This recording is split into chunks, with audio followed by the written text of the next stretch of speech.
Hey travelers, has your eVisa been rejected? Don't worry, I'm here to quickly guide you on what to do next. First, let me tell you the common reasons for eVisa rejection. Number 1. Duplicate application submitted. Sometimes, applying twice for the same trip can automatically cause rejection. Always submit just one application. Number 2. Already hold a valid visa. If you already have a valid visa or eVisa, even on an old passport, your new application might get rejected.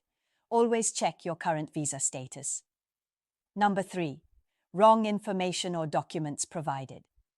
Incorrect personal details, wrong documents, or expired documents are one of the most common reasons. Always double-check and submit the latest and correct information. Number 4. Passport type issue. Most eVisas are only allowed for ordinary passports.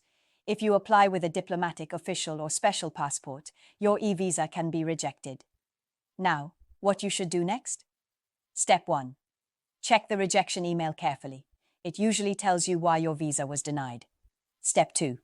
Fix the issue, whether it's duplicate application, document mistake, or passport type. Step 3.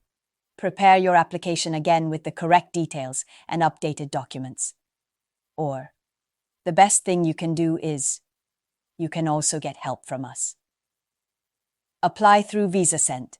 We provide professional visa assistance with a high approval rate and smooth processing.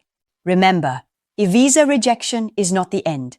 Correct your application and try again. Safe travels.